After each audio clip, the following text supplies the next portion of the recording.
What if the cartoons we loved as kids were never really meant for us at all? You remember the bright colors, the funny voices, but behind them?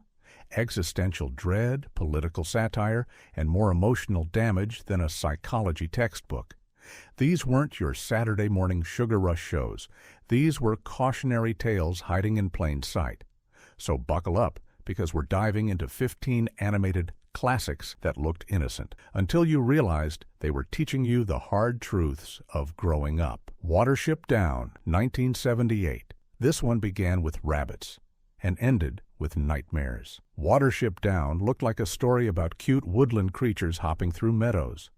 But within minutes, it turned into a dark, allegorical survival saga. Based on Richard Adams's novel, it followed a group of rabbits fleeing their home after one of them has a terrifying vision of its destruction. So yes, it's essentially The Great Escape with fur. What made it unforgettable wasn't just the violence, it was how real it felt. The fields weren't magical, they were brutal battlegrounds. The rabbits faced starvation, predatory animals, and the iron grip of a tyrant named General Woundwort. The film's painterly backgrounds gave everything a dreamlike beauty, which somehow made the danger hit even harder. Composer Angela Morley's haunting score and the song Bright Eyes by Art Garfunkel turned it into something strangely spiritual and devastating. Parents rented it, thinking it was a cheerful animal adventure. Instead, their kids learned about mortality, freedom, and fear. British censors gave it a family rating anyway, which might explain why so many children of the late 70s are still slightly traumatized by rabbits. Yet, Watership Down remains a masterpiece, proof that animation can carry the emotional weight of any war film. It didn't hold your hand, it held up a mirror. The Secret of NIMH, 1982. Before Pixar made you cry over toys, Don Bluth made you fear lab rats. The Secret of NIMH wasn't your average talking animal tale. It was gothic, mysterious, and full of shadows that seemed alive. The story follows Mrs. Brisby, a timid field mouse whose home is threatened by a farmer's plow. Her only hope? Seeking help from a colony of hyper-intelligent rats who escaped from a science lab. The animation was lush and hand-painted, glowing with eerie light. Bluth and his team left Disney to make this film because they wanted more emotional storytelling, and wow, did they deliver? The rats weren't just clever. They were philosophical, struggling with questions of conscience, power, and what it means to be human. The characters whisper in candlelight, surrounded by gears, wires, and secrets. It felt more like a dark fairy tale for adults than a children's movie. And yet, beneath the gloom, there was hope, courage found in impossible circumstances. Critics praised it for reviving old-school animation art, and animators still cite it as one of the finest examples of painted cell artistry ever produced. The sad truth? Kids expected another Disney romp. What they got was a mouse on a quest for moral redemption.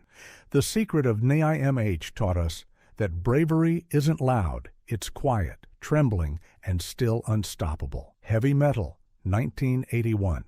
Some cartoons whisper, this one screamed through an amplifier. Heavy Metal was an anthology of science fiction and fantasy tales that felt like someone dumped every wild idea from a comic book straight onto the screen. Spaceships, warriors, dark magic, all tied together by a glowing green orb known as the Lochnar. It was surreal, audacious, and visually explosive. Each story had its own animation style, from sleek rotoscoping to painterly surrealism. The soundtrack, pure rock glory featuring Blue Oyster Cult, Journey, and Black Sabbath. It didn't try to be moral or inspirational, it aimed straight for your senses. The stories ranged from space adventure to apocalyptic horror, but what connected them was tone defiance. This was animation saying, we don't have to behave. Audiences in the early 80s didn't know what to do with it. Too bizarre for mainstream viewers, too brilliant to ignore. It became a late-night cult phenomenon. Critics were split. Some called it trash, others called it revolutionary. But time was kind to Heavy Metal. It showed that animation could be bold, artistic, and unapologetically weird. Every adult-oriented animated anthology since owes it a thank you. It wasn't perfect, but it was unforgettable, the rebellious cousin of every clean-cut cartoon we grew up with. The Plague Dogs, 1982. If Watership Down made you tear up, The Plague Dogs made you stare blankly at the credits and question everything. Made by the same director, Martin Rosen, it followed two dogs, Snitter and Rawef, who escape a brutal research facility. What starts as a tale of freedom turns into a heart-wrenching journey through a world that fears them. The landscapes are bleak and haunting mountains drenched in mist, rivers that seem endless. The dogs believe they're carrying a contagious illness, hunted by authorities who see them as monsters. What makes this film cut so deep is how it mirrors human cruelty without a single human villain. Nature isn't gentle here. It's indifferent. And the ending, well, let's just say it walks the line between despair and transcendence. The Plague Dogs was praised for its emotional honesty and hand-painted realism. But it was also accused of being too heavy for animation, too raw, too real. The director refused to simplify it, arguing that children can handle complex emotions if the story is sincere. He was right. This isn't a movie you enjoy. It's one you survive and somehow appreciate for telling the truth. It's the rare animated film that dares to admit not every escape ends in safety. Rock and Rule, 1983. Imagine the few. Road Warrior meets A Star is Born with talking animals and electric guitars. That's Rock and Rule, a post-apocalyptic animated musical where mutated animals have inherited Earth, and one power-hungry musician tries to summon something far darker through music. Sounds insane? It is, and that's what makes it great. Produced by Canada's Nelvana Studios, the movie took 7 years to make and nearly bankrupted them. They built elaborate sets and used rotoscoping to give the characters lifelike movement. The soundtrack was a dream lineup: Debbie Harry, Lou Reed, Cheap Trick, Iggy Pop, each contributing original songs. It should have been a hit. Instead, the studio released two versions, one with a redubbed American voice track that confused everyone, and it tanked. But for animation fans, it became legendary. What made Rock and Rule special wasn't just its music or style. It treated animation like live-action filmmaking with lighting, camera pans, and atmosphere you'd expect in a sci-fi noir. It was bold, strange, and unashamedly passionate. It predicted the rise of music videos and proved cartoons could look gritty and sound glamorous at the same time. You don't just watch Rock and Rule, you feel it vibrating through the screen. It's the cult classic that refused to fade quietly. Ren and Stimpy, 1991 to 1996. You could almost smell this one through the screen. The Ren and Stimpy show was Nickelodeon's bizarre experiment that somehow escaped the lab and became a cult hit. On paper, it was about a psychotic chihuahua and a dim-witted cat sharing an apartment. In reality, it was 5 seasons of grotesque animation, deranged close-ups, and absurd storylines that made parents question their cable bill. The brilliance of Ren and Stimpy was how it balanced chaos with craft. Every frame was exaggerated to the point of discomfort, zooming in on pores, sweat, and wildly expressive eyes. The humor was slapstick, but the tone, borderline surreal. The creator, John Kricfalusi, wanted to revive the spirit of old Looney Tunes but add an edge of unpredictability. He succeeded a little too well. Kids watched it for the goofy faces and weird voices. Adults noticed the psychological tension bubbling under the surface. Episodes like Stimpy's Invention or Space Madness blended comedy with genuine unease, long before the phrase dark humor became trendy. The show broke every rule of children's TV pacing, tone, even logic, and in doing so, influenced everything from SpongeBob SquarePants to Adventure Time. Ren and Stimpy didn't just push boundaries, it demolished them, laughed, and then painted a new one on the wall. It was gross, brilliant, and unforgettable, the cartoon that proved chaos could be art. Aeon Flux, 1991 to 1995. If surrealism and science fiction had a fever dream, it would look like Aeon Flux. Airing on MTV's Liquid Television, this series followed a mysterious female, agent in a dystopian world where morality was as flexible as gravity. She jumped across rooftops, tangled with futuristic foes, and often didn't survive the episode. Each story was abstract, more like a moving art piece than a traditional narrative. Creator Peter Chung designed the characters with elongated limbs and sharp motion, emphasizing discomfort and tension. The world was filled with bizarre technology and authoritarian control, but the true focus was philosophical: power, identity, and rebellion. It was dialogue light but symbol heavy, every frame loaded with subtext. What made it even stranger? MTV aired it between music videos, meaning a teenager flipping channels could stumble upon an avant-garde allegory about freedom. No wonder so many viewers thought they'd accidentally tuned into a dream sequence. Critics were split. Some called it genius, others pure confusion. But there's no denying its influence. Without Aeon Flux, you wouldn't have Ghost in the Shell's Western Reach, The Matrix's aesthetic, or modern adult animation's taste for ambiguity. It was bold, mesmerizing, and eerily prophetic, the cartoon that treated its audience like philosophers instead of fans. Fritz the Cat, 1972. In the early 70s, animation grew up fast, and maybe a little too fast. Fritz the Cat, based on Robert Crumb's comic, was the first animated film to get an adults-only label in America. But beyond its controversy, it was a biting social satire, one that used talking animals to reflect the chaos of the real world. Set in a cartoon version of New York, Fritz was a college cat searching for excitement, fame, and some kind of truth. The streets buzzed with counterculture, energy politics, protest, rebellion, and plenty of chaos. Director Ralph Bakshi used animation like a mirror, capturing the raw spirit of a generation questioning everything. What made Fritz the Cat so groundbreaking was its tone. It didn't idealize youth culture, it dissected it. The animation style was loose and jazz-like, sketchy and unpredictable. The voice acting sounded improvised, giving it an almost documentary vibe.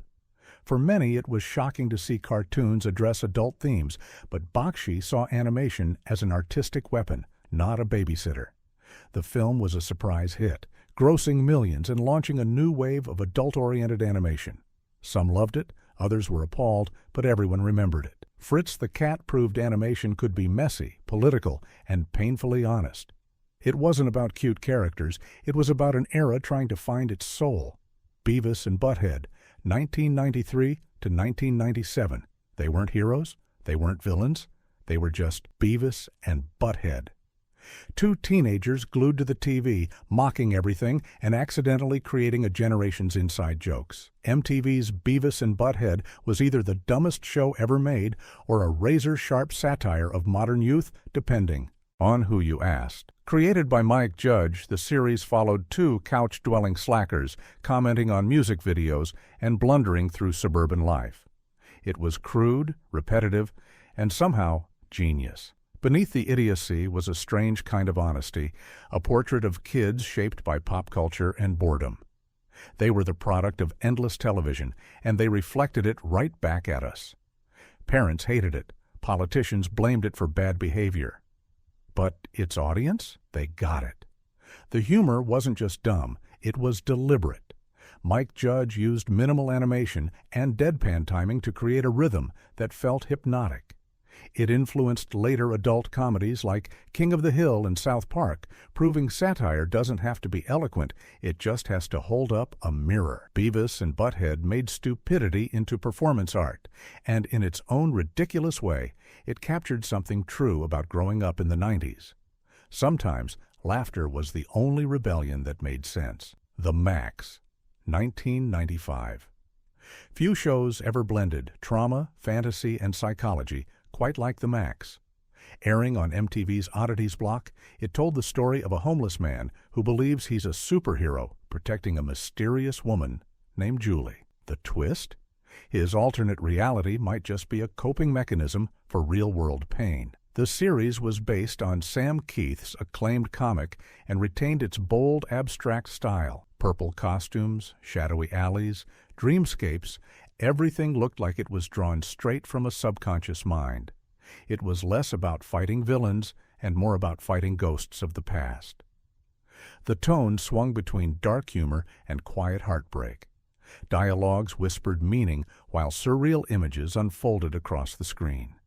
The animation was minimal but hauntingly beautiful, every frame soaked in symbolism.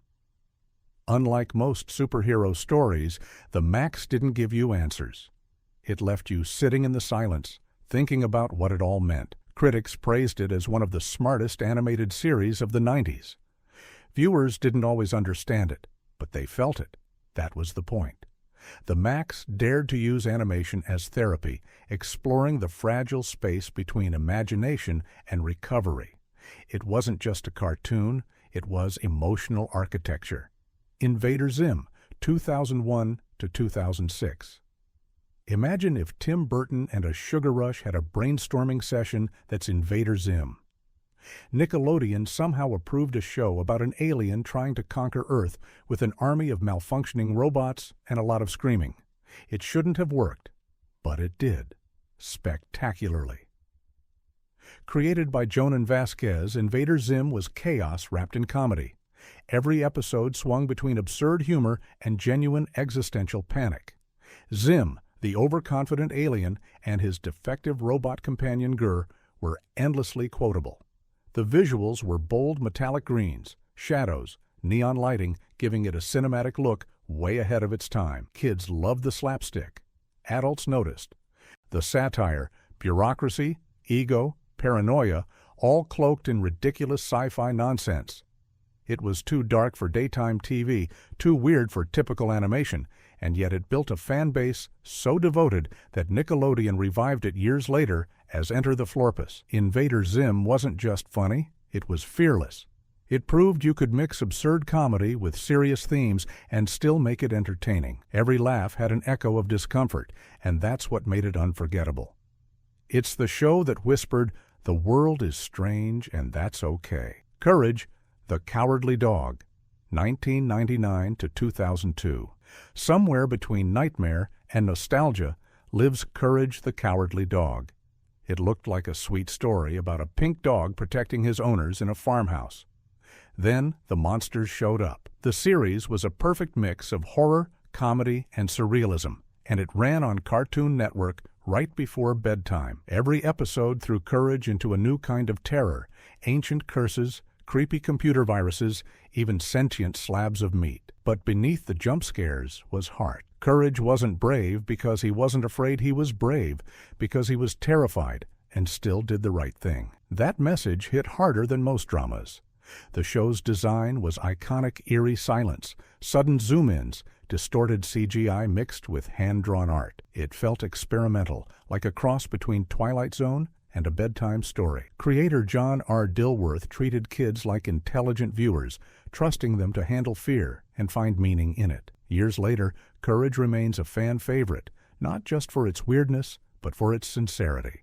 It made us laugh, scream, and think sometimes all in the same minute. The creepiest part? We kept watching. Over the Garden Wall, 2014. Over the Garden Wall is what happens when a fairy tale forgets it's supposed to be cheerful.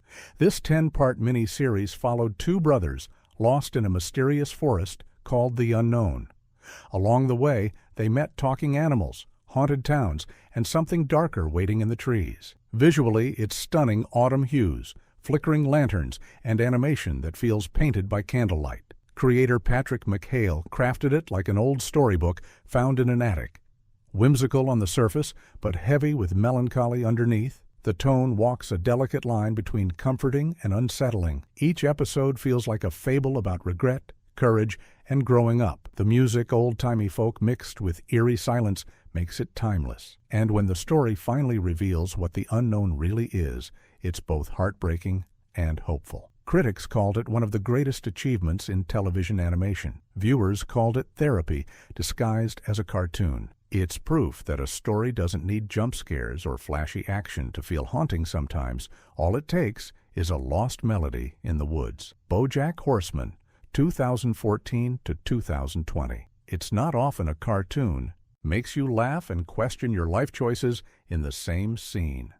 Bojack Horseman did exactly that.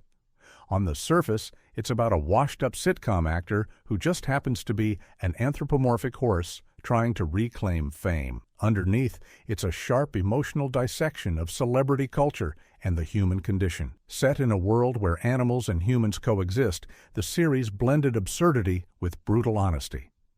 Each episode peeled back another layer of Bojack's broken personality, his ego, guilt, and desperate search for meaning. The humor was fast and witty, but the emotional moments landed like a quiet thunderclap. What made Bojack Horseman revolutionary wasn't its premise, but its empathy. It portrayed mental health, failure, and self-awareness with compassion instead of melodrama. The writers never offered easy answers, only uncomfortable truths wrapped in puns and punchlines. By its final season, it wasn't just a cartoon. It was modern storytelling at its most self-aware, a mirror held up to fame and forgiveness. Bojack Horseman reminded us that laughter and reflection aren't opposites. They're survival tools. Love, Death and Robots, 2019 to present. Animation for grown-ups finally went mainstream with Love, Death and Robots. This Netflix anthology turned every episode into a visual experiment, science fiction, fantasy, horror, and comedy, all filtered through cutting-edge animation styles. Some stories were emotional and poetic, others were chaotic and wild, but all of them proved one thing: animation has no limits. Each short film came from a different studio, blending hand-drawn, CGI, and painterly techniques. The range was stunning photorealistic soldiers 1 minute, abstract dreamscapes the next. The creators didn't just aim to entertain, they aimed to provoke. Every episode asked a question about humanity, progress, or morality, sometimes without a single line of dialogue. The brilliance of Love, Death and Robots lies in its variety. You can feel the influence of everything from heavy metal to Black Mirror. It's both a love letter to animation and a challenge to the industry. Stop underestimating what this medium can do. For viewers, it's a feast, dark, daring, and endlessly creative. For animators, it's a reminder that storytelling doesn't need to play it safe to be powerful. So maybe our childhood cartoons weren't as innocent as we remember. They made us laugh, cry, and sometimes stare at the ceiling wondering what just happened. But that's what made them timeless. They respected us enough to tell the truth, even when it hurt. So which one of these haunted your childhood in the best way possible? Drop your pick below, hit subscribe, and remember, the weirdest stories are usually the ones that stay with us forever.